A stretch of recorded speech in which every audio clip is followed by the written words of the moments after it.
Questão número 4.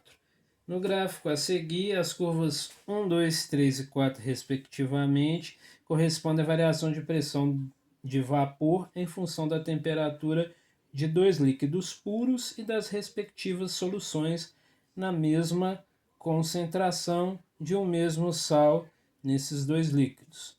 Ele falou que o ponto de ebulição de um dos líquidos é 90 graus.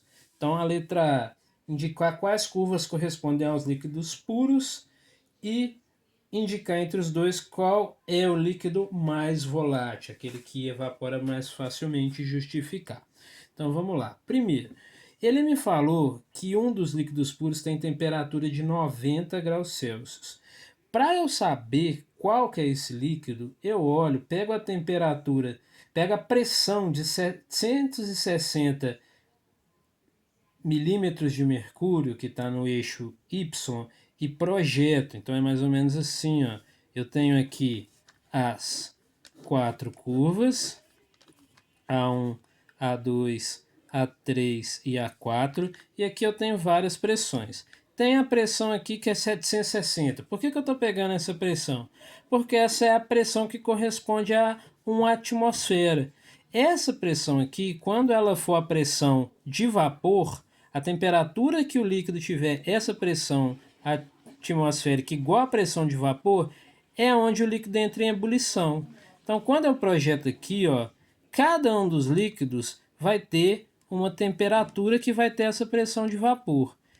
Para o líquido 3, se você projetar embaixo aí, você vai ver que no líquido 3, aqui embaixo dá aproximadamente 90 graus. Então, o líquido 3, ele é puro e tem a temperatura de ebulição 90 graus. Beleza? Como o líquido 3 tem temperatura de ebulição 90 graus e na mesma temperatura o líquido 4 possui menor pressão de vapor, o líquido 4 é a solução do líquido 3. Entenderam? Então, ó, 760 milímetros de mercúrio.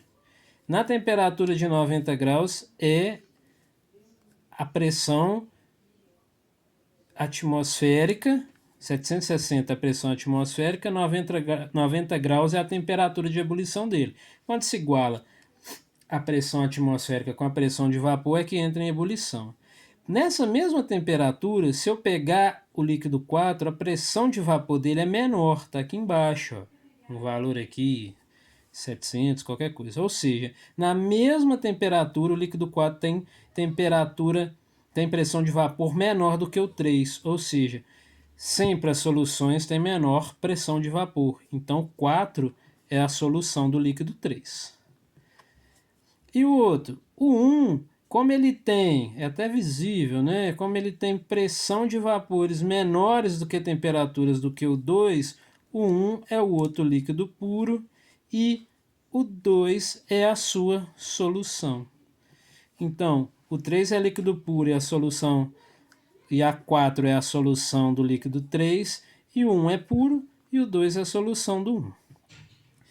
E aí, nós acabamos respondendo a A e a B junto, que na B perguntava quais curvas correspondem às soluções. Então, ó, 1 é puro, 3 é puro. O 3 é que tem a temperatura de 90 graus, porque nessa temperatura o líquido 3 tem a pressão de 1 atm, 760 milímetros de mercúrio. Sendo o 3 puro, o 4 que está um pouquinho para frente dele é a solução dele. O 2 nenhum não podia ser solução do 3, porque eles têm pressões de vapores maiores para a mesma temperatura. Mas o 1 tem que ser o outro puro, para ele poder ter pressão de vapores maiores do que o 2. Com isso, o 1 é puro e o 2 também. E o 2 é a solução do 1.